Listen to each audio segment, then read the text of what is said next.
গাহৰি কিলো কিমান? 540 সঁচা কথা কওঁ, গাহৰি কিলো কিমান? 360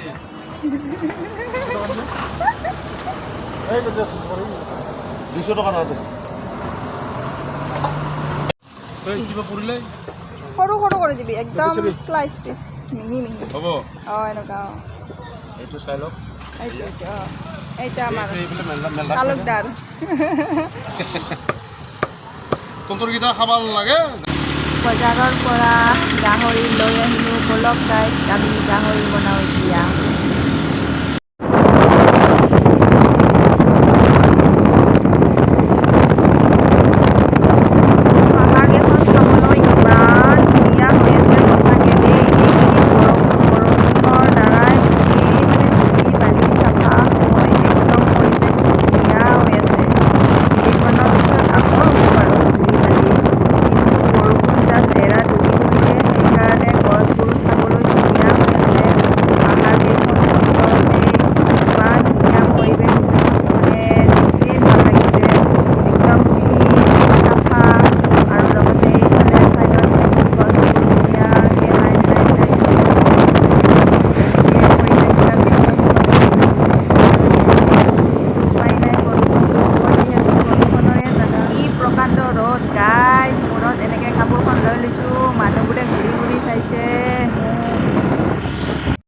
এয়া গাইজ গাহৰি আৰু গাহৰি মই এনেদৰে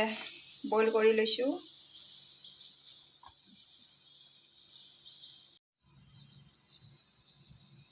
ইয়াত মই তেল দিছোঁ একদম কম পৰিমাণৰ তেল দিছোঁ যিহেতু গাহৰিৰ পৰা তেল ওলায়ে অলপমান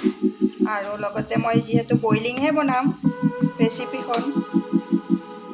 ইয়াত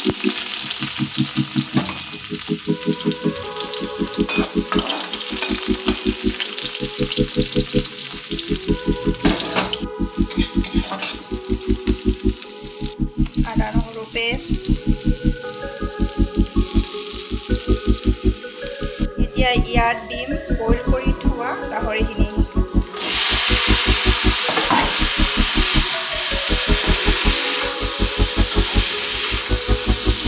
ইয়াত দিছোঁ নিমখ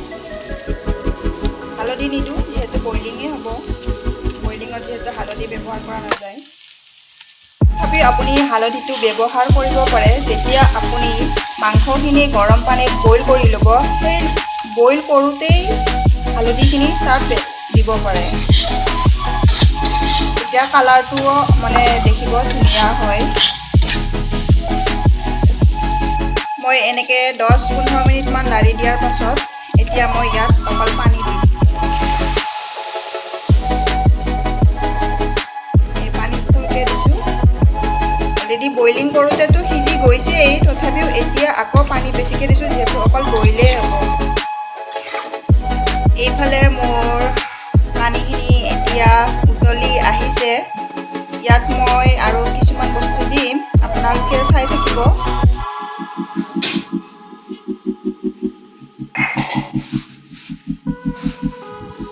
এয়া হৈছে কেবেজ বন্ধাকবি মই দীঘল দীঘলকৈ কাটি থৈছিলোঁ এয়া এনেকৈ দি দিলোঁ এতিয়া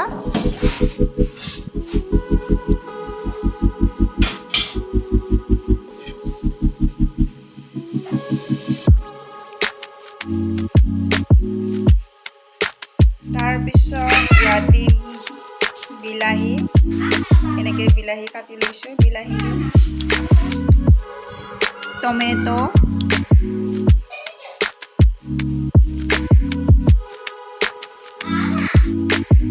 আকৌ মই কেঁচা পিঁয়াজ এইপিনে কেঁচা পিঁয়াজ কুটি থৈছোঁ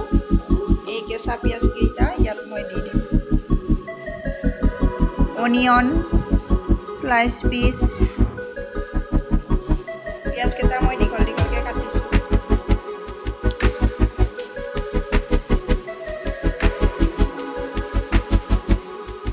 এয়া কেঁচা জলকীয়া গ্ৰীণ চিলি ইয়াত দিম মই এই ধনিয়া কেইডালমান ওপৰত এই ধনিয়া কেইডালমান দি এতিয়া মই ঢাকি দিম গৰম কেনে গাইজ গৰমত অৱস্থা তাতে আৰু গাহৰি বাঁহৰ দালি কঁঠাল গুটি ৰাখিব পৰা নাই, ইফালে ফ্ৰিজৰ পৰা ওলাই অলপ ক'ল্ড ড্ৰিংকছ খাই দিওঁ।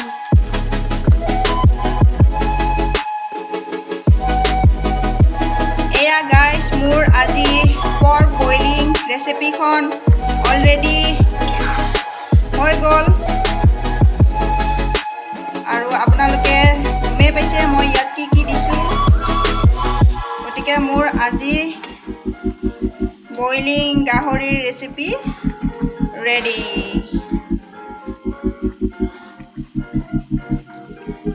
এইফালে গাইজ এয়া পৰ্ক বইল, এয়া পৰ্ক বইল আৰু এইফালে আপোনাৰ মাহৰ দালি আৰু এয়া কঁঠালৰ গুটি।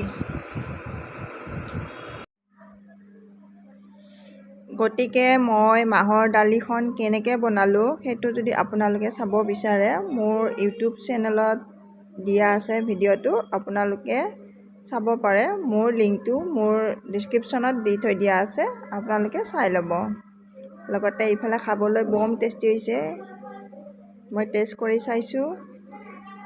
মজা। Pork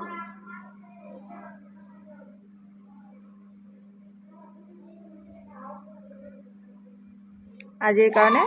bye bye guys.